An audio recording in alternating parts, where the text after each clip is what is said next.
మామిడిలో సూక్ష్మ పోషక లోపాలు సవరణ. మామిడిలో వివిధ రకాల సూక్ష్మ పోషక లోపాల వల్ల పిందె మరియు పూత రాలడం గమనించవచ్చు. అలాగే కాయలు సరిగా పెరగవు, కాయలో నాణ్యత, రుచి ఉండదు. ప్రస్తుతం మామిడి పూత దశలో ఉంది.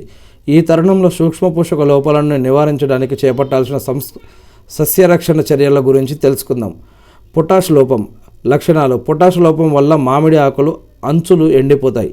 నివారణ 13:0:45 లేదా 0:0:50 లీటర్ నీటిలో 100 గ్రాములు కలిపి పిచికారీ చేసుకోవాలి. జింకు లోపాలు లక్షణాలు.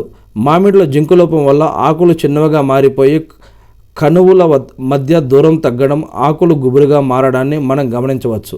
నివారణ చిలమిన్ జింక్ లీటర్ నీటికి 2 గ్రాములు కలిపి పిచికారీ చేసుకోవాలి. ఇక ఐరన్ లోపం లక్షణాలు. దీనివల్ల మామిడి ఆకుల్లో ఈనెల మధ్య భాగం పసుపు రంగుగా మారిపోయి తర్వాత తెలుపు రంగుగా మారుతుంది.